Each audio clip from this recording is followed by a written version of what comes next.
Local মুৰ্গী বনাই খায়নে? মই আজি বনাম চাবচোন। ইমান সহজ পদ্ধতিত হাতেৰে মোহাৰিম মুৰ্গীখিনি। প্ৰথমে এয়া হালধি দিলোঁ 1 চামুচ। ইয়াতে এয়া জিৰা গুড়ি দিলোঁ, অলপ ধনিয়া গুড়া, নিমখ সোৱাদ হোৱাৰ জোখাৰে। অকণমান তেলটো বেছিকৈ দিব লাগে, তেতিয়া খাবলৈ সোৱাদ হয়।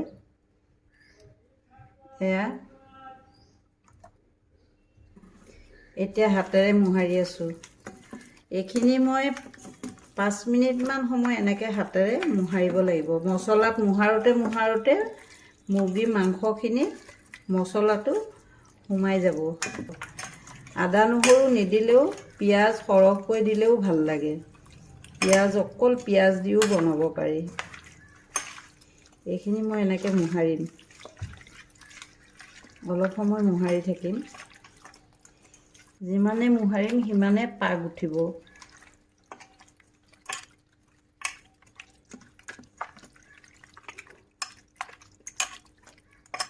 লোকেল মুৰ্গী এনেও মাংসখিনি সোৱাদেই হয়। এই মাংসবিলাকৰ ভিতৰতো যাতে তেল মছলাটো সোমায়। জলকীয়া গুড়া দিব লাগিব। হাতত জ্বলিবৰ কাৰণে মই আগে মোহাৰি লৈছোঁ, শেষতহে জলকীয়া গুড়া দিম।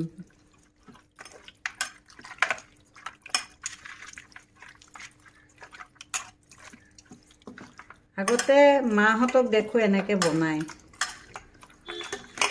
বৰ সোৱাদ হয় খাবলৈ। এতিয়া অলপ জলকীয়া গুড়া দিম, 1 চামুচমান দিছোঁ।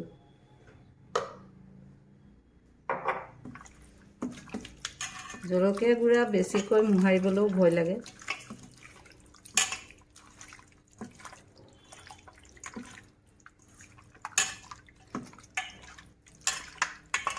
পাঁচ মিনিট সময় এনেকৈ মোহাৰক। ইয়াৰ এটা বৰ ধুনীয়া গোন্ধ ওলায়, মছলা তেল মিলি।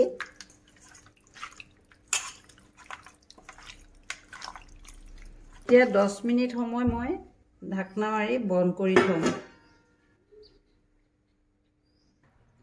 সৰিয়হৰ তেল অলপ সৰহকৈ দিছোঁ, পাঁচফোৰণ ফুটাই লৈছোঁ। এইকেইটা অকণমান ফুটি লওক। এতিয়া মই এয়া নহৰু দিলোঁ, থেতালি লৈছোঁ নহৰু দিলোঁ। ইয়াত মই কাটি থৈছিলোঁ পিঁয়াজ দিছোঁ, দুখৰকৈ কাটি থোৱা।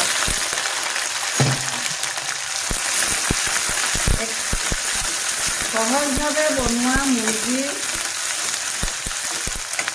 কাৰীখন খাই বৰ ভাল লাগে।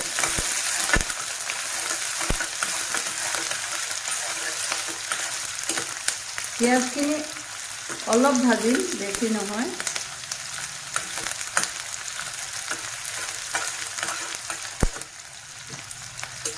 ৰঙচুৱা নকৰোঁ পিঁয়াজখিনি, মুৰ্গী মাংসৰ লগত পিঁয়াজ গলি যাব।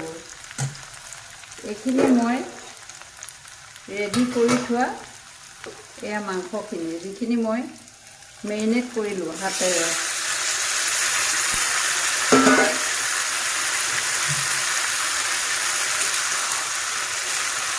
এতিয়া অলপ দেৰি ভাজিব লাগিব মুৰ্গীখিনি। আকৌ এনেকৈ নিমখ আকৌ পিছত দিবলগীয়া হ'লে দিম, এতিয়া নিদিওঁ।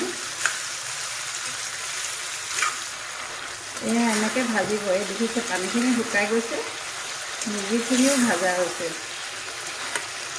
যিমানে ভাজিব সিমানেই সোৱাদ হ'ব মুৰ্গীখিনি। কাৰীত সদায় গৰম পানী দিব। এইখিনি গৰম মছলা অলপ আছে, সেইকাৰণে বটল দিয়ে দি দিলোঁ গৰম মছলা।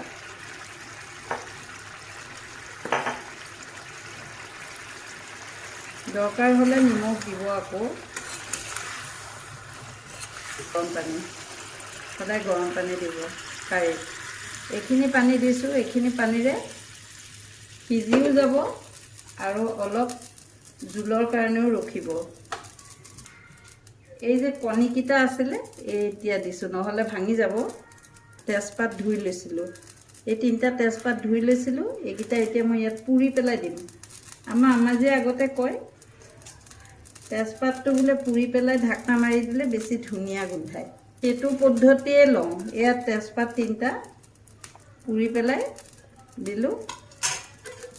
ঢাকনাখন মাৰি কম জুইত 20ৰ পৰা 30 মিনিট সময় হ'বলৈ দিম। এতিয়া এইখিনি হৈছে নেকি চাওঁ। এয়া উতলি আছে, ধুনীয়াকৈ উতলি আছে। গেছটো অলপ বঢ়াই দিছোঁ, কমাই দিছিলোঁ।